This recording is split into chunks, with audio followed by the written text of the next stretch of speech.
vous voulez devenir un bon hacker, vous devez apprendre à programmer en Bash.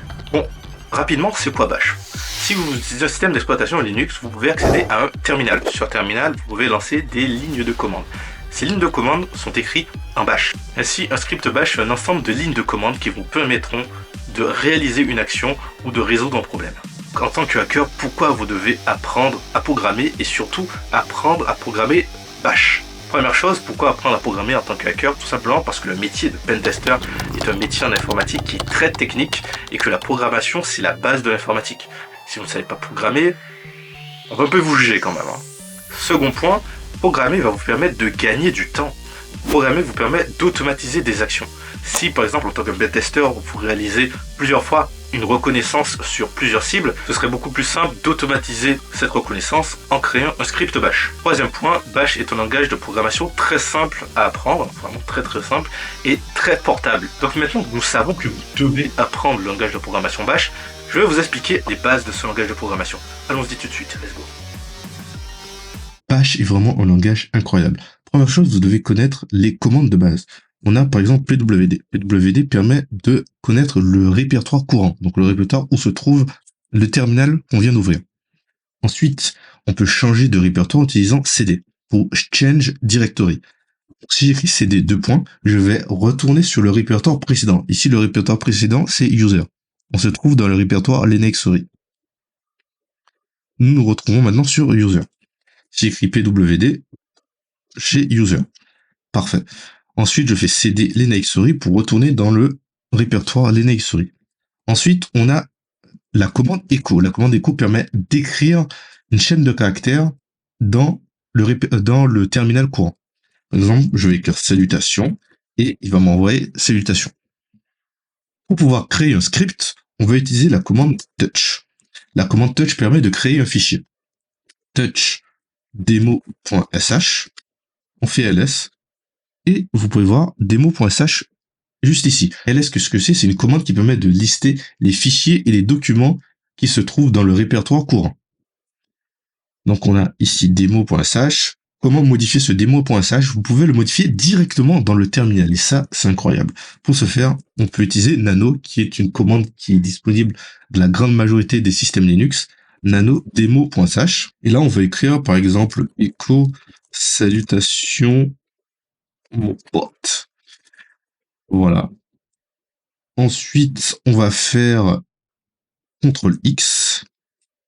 On appuie yes. Ensuite, on appuie entrée. Et voilà. Pour voir le contenu du fichier demo.sh, on va utiliser la commande cat.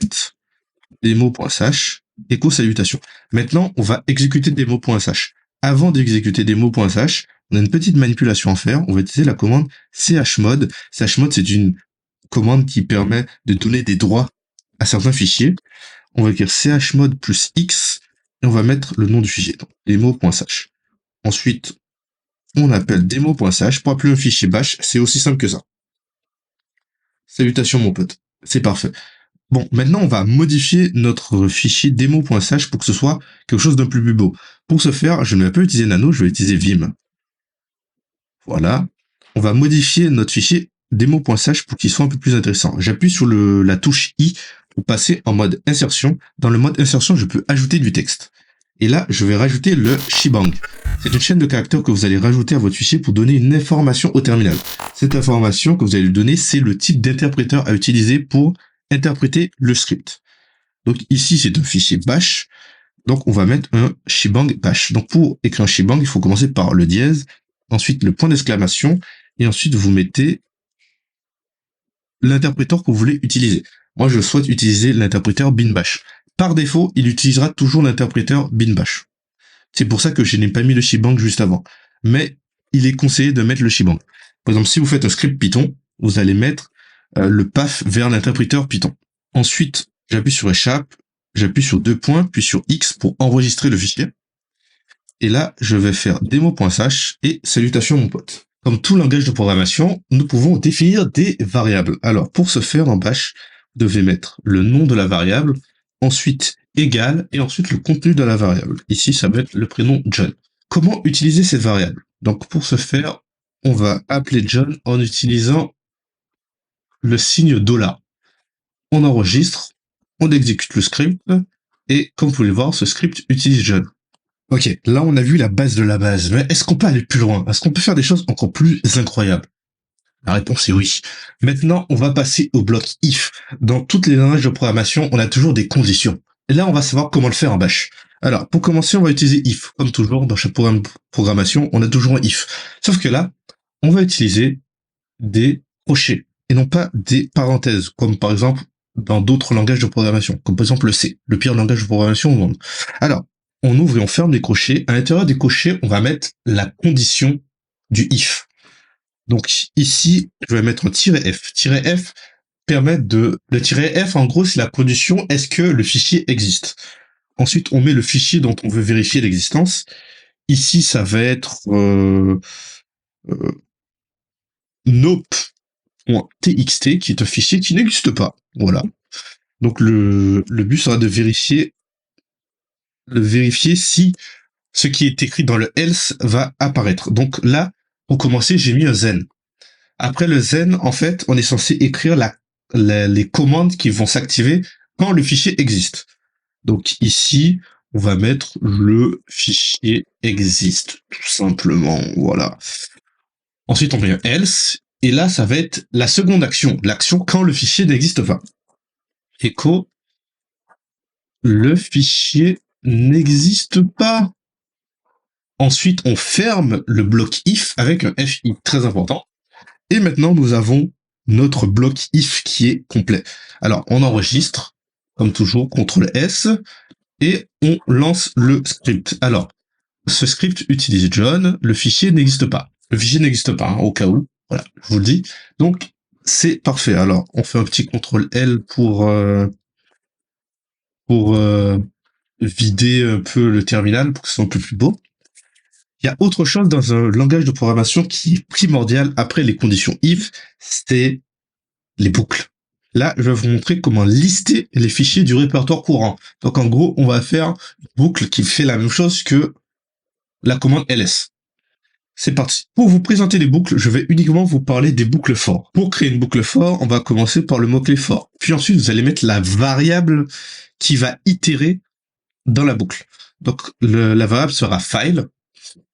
Ensuite, normalement, après le in, on est censé écrire dans quoi va itérer la variable. Avec bash, il vous est possible d'itérer dans le fichier courant simplement en écrivant ceci. étoile.txt, virgule. Donc en gros, qu'est-ce que j'ai fait là? En gros, j'ai dit à bash d'aller chercher les fichiers txt dans le dossier courant. Vous auriez pu, par exemple, le faire dans un autre dossier, en mettant, par exemple, étoile.txt. Là, je dis à bash de reculer 2 dossiers et d'aller me chercher tous les fichiers txt. Mais nous, ce qu'on veut, c'est tous les fichiers txt dans le dossier courant. Donc, en gros, ici, vous pouvez mettre un chemin. Vous pouvez mettre un chemin absolu ou alors un chemin relatif. Et en gros, ce que bash va faire, c'est qu'il va aller chercher tous les fichiers avec l'extension txt dans ce path. Ensuite, on rajoute un do. Donc, le do, c'est le début de la boucle. Donc tout ce qui va être écrit après le do va être itéré. Ici, on va mettre echo fichier de points et on va afficher le contenu de la variable file qui va être la variable qui va itérer et on ferme la boucle avec done. Et là, c'est bon. Nous avons notre boucle. Donc là, on peut lancer la commande et fichier de .test.txt. C'est royal quand même.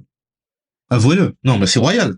Maintenant, on va passer aux fonctions qui sont des points les plus importants de la programmation, des langages de programmation, de tout ce que vous voulez, c'est les fonctions. Donc, comment déclarer une fonction en bash? La déclaration de fonction en bash, c'est comme dans tous les autres langages de programmation. Nom de la fonction, parenthèse ouvrante et fermante. Ensuite, accolade, on écrit le contenu de la fonction. Donc là, il faut savoir que tout ce qui est dans les accolades, c'est le contenu de la fonction. Donc ici, on va faire une fonction qui va dire salutation. Et on va mettre $1. Pourquoi $1? Vous allez me demander. En gros, $1 va représenter le premier paramètre de la fonction. Donc par exemple, si j'écris greet, ensuite j'écris Jean, Paul, très beau prénom. $1 sera égal à Jean-Paul, parce que c'est le premier paramètre de la fonction.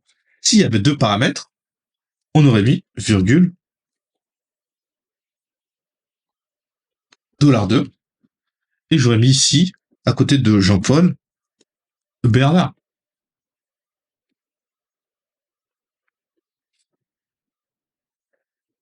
J'enregistre,